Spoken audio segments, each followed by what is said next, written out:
Hello दोस्तों, आप सभी ने अलिफ लैला कहानी के किस्से खूब सुने होंगे। आज मैं आपको उसी कहानी का एक रोचक किस्सा सुनाने वाला हूँ। तो जैसा कि आप पिछले एपिसोड में सुन चुके हैं कि हिरनी वाला बूढ़ा आदमी उस राक्षस से अपनी हिरनी की कहानी सुनने के लिए कहता है। चलिए आगे की कहानी को शुरू करते हैं। वृद्ध बोला, हे दैत्यराज, अब ध्यान देकर मेरा वृतांत सुने। ये हिरनी मेरे चचा की बेटी और मेरी पत्नी है।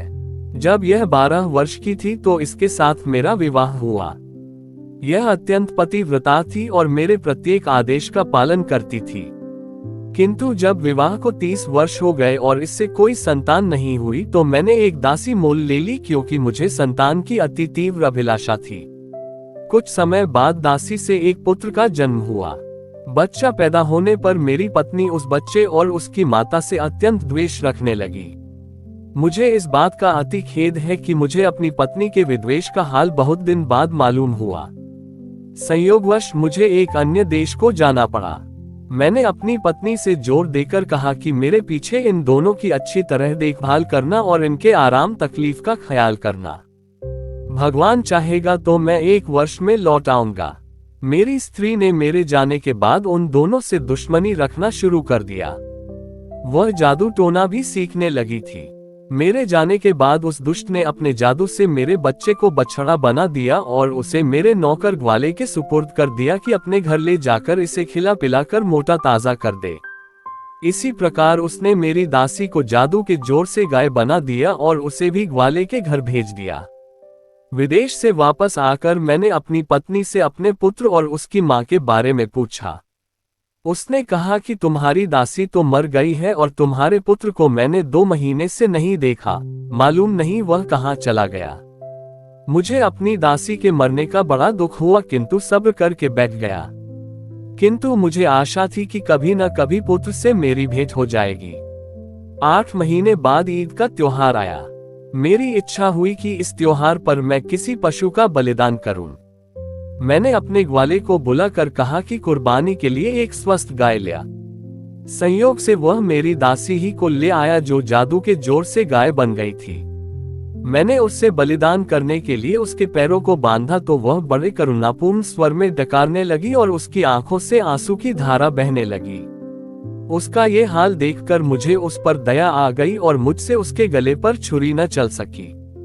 मैंने ग्वाले से कहा कि इसे ले जा और कुर्बानी के लिए दूसरी गाय ले आ। ये सुनकर मेरी पत्नी बहुत क्रुद्ध हुई और कहने लगी कि इसी गाय की बलि दी जाएगी। ग्वाले के पास इससे अधिक हृष्ट पुष्ट और कोई गौ नहीं है। उसके भला बुरा करने से मैंने फिर छुरी हाथ में ली और गाय को मारने के लिए उद्यत हुआ। इस पर गाय और भी चीख पुकार करने लगी। मैं अजीब दुविधा में पड़ा। अंत में मैंने छुरी ग्वाले को दे दी और कहा, मुझसे इस गाय पर छुरी नहीं चलती, तू ही इसका बलिदान कर दे। ग्वाले को गाय के रोने चिल्लाने पर दया न आए और उसने छुरी फेर दी। जब गाय की खाल उतारी गई तो सब ने देखा कि उसके अंदर अस्थिपंज मात्र है, मांस का कहीं पता नहीं। कारण ये था कि गाय की हृष्टता पुष्टता तो केवल मायाजाल के कारण थी। मैं उस ग्वाले पर नाराज हुआ कि गाय को ऐसी दशा में क्यों रखा कि वह ऐसी दुबली पतली हो गई। मैंने गाय ग्वाले ही को दे दी और कहा, तू इसे अपने ही काम में ला, मेरे कुर्बानी करने के लिए कोई बछड़ा ही ले आ, किंतु वह मोटा ताजा होना चाहिए, इस गाय की तरह नहीं।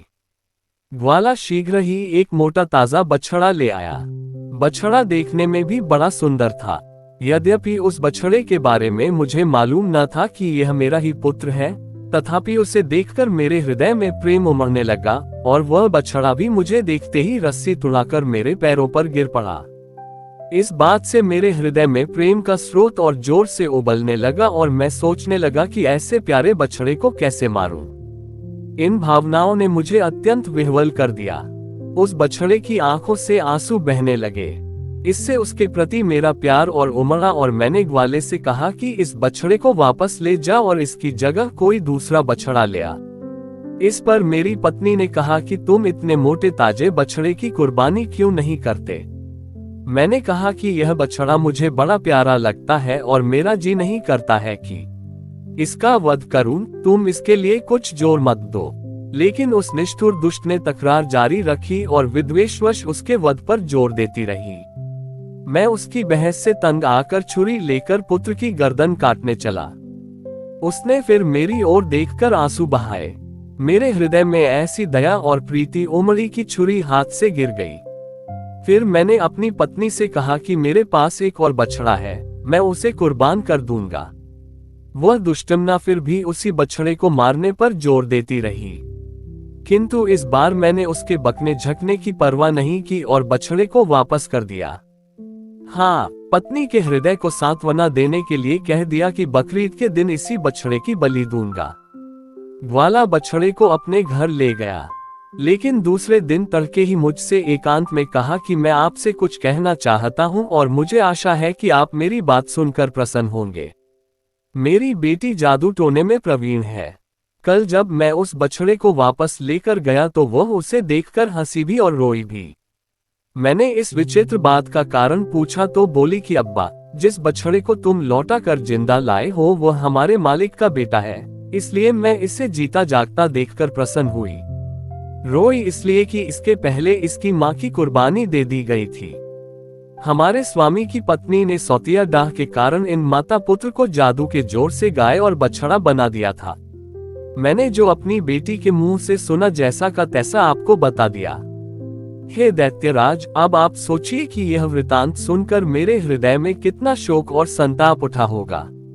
मैं कुछ देर मर्माहत होकर चुप रहा, फिर ग्वाले के साथ उसके घर पर चला गया ताकि इस वृतांत को उसकी बेटी के मुंह से सुनूं। सबसे पहले मैं उसकी पशुशाला में गया ताकि अपने बछड़ा बने हुए पुत्र को देखूं।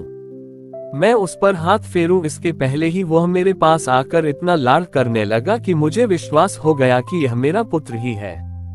मैंने लड़की के पास जाकर ग्वाले के मुंह से सुना हुआ हाल दोबारा सुना और लड़की से कहा कि क्या तुम इस बछड़े को फिर से मनुष्य का रूप दे सकती हो। उसने कहा, निश्चय ही मैं उसे दोबारा मनुष्य बना सकती हूँ। मैंने कहा, अगर तुम ऐसा कर दो तो मैं तुम्हें अपनी सारी धन संपदा दे दूंगा। लड़की ने मुस्कुरा कर कहा कि हम लोग आपके सेवक हैं, आप हमारे मालिक हैं, आपकी आज्ञा शिरोधार्य है, किंतु बछड़े को मनुष्य रूप में 2 शर्तों पर दूंगी। एक तो ये कि उसके मनुष्य बन जाने पर आप उसका विवाह मेरे साथ कर दें, और दूसरा ये कि जिसने इसे मनुष्य से पशु बनाया है उसे भी थोड़ा दंड दिया जाए। मैंने उत्तर दिया, मुझे तुम्हारी पहली शर्त बिल्कुल मंजूर है। मैं तुम्हारा विवाह उसके साथ कर दूंगा और तुम दोनों को इतना धन धान्य दूंगा कि जीवन पर्यंत तुम्हें किसी चीज की कमी नहीं रहेगी। दूसरी शर्त में निर्णय मैं तुम्हारे ही हाथ छोड़ता हूँ। तुम जो भी दंड उसके लिए उचित समझोगी वही दंड मेरी पत्नी को दिया जाएगा। हाँ, यह जरूर कहूंगा कि यद्यपि वह दुष्ट दंडनीय है किंतु उसे प्राणदंड न दे देना। लड़की ने कहा कि जैसा उसने आपके पुत्र के साथ किया है वैसा ही मैं उसके साथ करूंगी। ये कहकर उसने एक प्याले में पानी लिया और उसे अभिमंत्रित करके बछड़े को सामने लाकर कहा कि ऐ खुदा के बंदे, अगर तू आदमी है और केवल जादू के कारण बछड़ा बना है तो भगवान की दया से अपना पूर्व रूप प्राप्त कर ले। ये कहकर उसने अभिमंत्रित जल उस पर छिड़का और वह तुरंत ही मनुष्य रूप में आ गया। मैंने प्रीतिपूर्वक उसे छाती से लगाया और गदगद स्वर में उससे कहा कि इस लड़की के कारण ही तुमने फिर से मानव देह पाए है, तुम इसका एहसान चुकाओ और इसके साथ विवाह कर लो। पुत्र ने सहर्ष मेरी बात मानी। लड़की ने इसी प्रकार जल को अभिमंत्रित करके मेरी पत्नी को हिरनी का रूप दे दिया।